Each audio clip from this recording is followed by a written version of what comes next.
بسم اللہ الرحمن الرحیم۔ ظاہر میں صورت گل ہے پر حقیقت میں خار ہے دنیا، ایک جھونکے میں ادھر سے ادھر 4 دن کی بہار ہے دنیا، اور زندگی نام رکھ دیا کس نے، موت کا انتظار ہے دنیا۔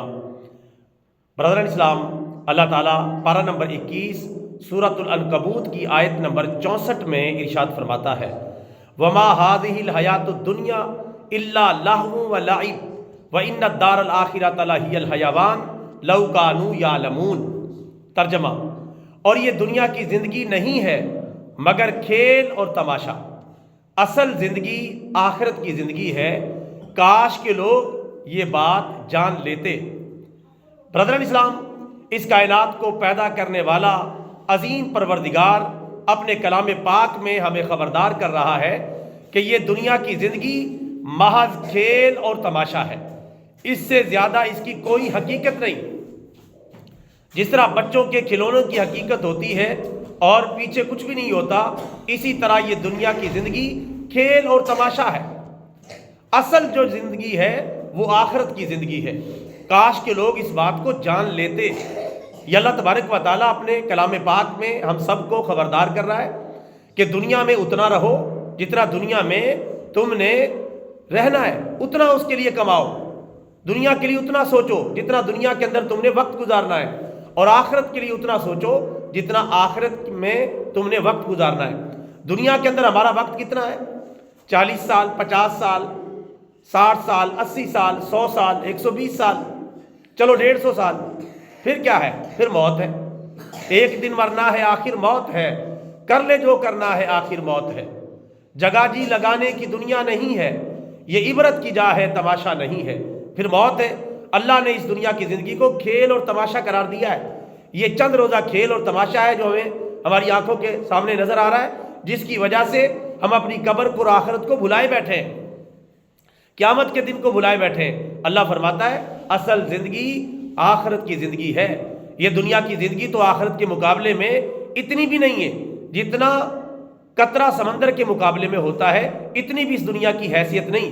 جس دنیا کے پیچھے ہم پڑے ہوئے ہیں، تھوڑے دنوں کا ہمارا قیام ہے، یہ دنیا ایک مسافر خانہ ہے، اور پھر یہاں سے سب کچھ چھوڑ کر چلے جانا ہے۔ میرے بھائیوں، اس مسافر خانے میں دل لگانا، جو بندہ مسافر خانے میں دل لگا لے وہ کبھی منزل تک نہیں پہنچ سکتا، وہ مسافر خانے میں ہی رہ جائے گا اور اپنا وقت برباد کر بیٹھے گا۔ تو دنیا ایک مسافر خانہ ہے، بہت جلد یہاں سے سب کچھ چھوڑ چھاڑ کے چلے جانا ہے۔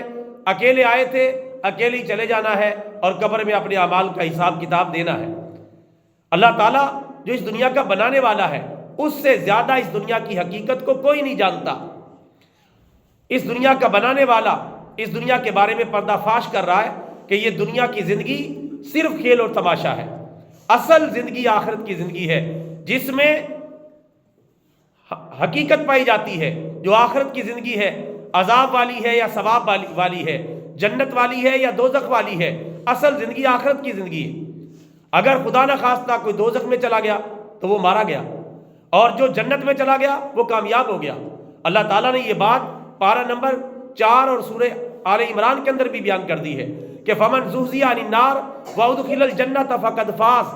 جس آدمی کو جہنم میں داخل کر دیا گیا، یعنی جہنم سے بچا لیا گیا اور جنت میں داخل کر دیا گیا، وہ آدمی کامیاب ہو گیا۔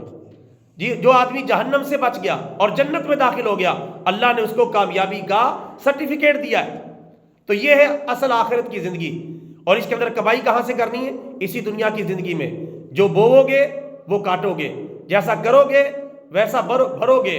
اور ایسا نہیں ہو سکتا کہ ہم کریلے کی فصل بوئیں اور سیب کا پھل اتار لیں، یہ نہیں ہو سکتا۔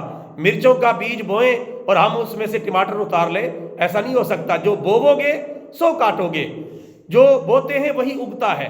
دنیا کی زندگی میں برائی کا بیج بوئیں گے، جہنم کی فصل کاٹنی پڑے گی، اور اگر نیکی کا بیج بوئیں گے تو انشاءاللہ جنت کی شکل میں فصل پکی پکائی مل جائے گی، جو اللہ تعالیٰ کا بہت بڑا انعام ہوگا۔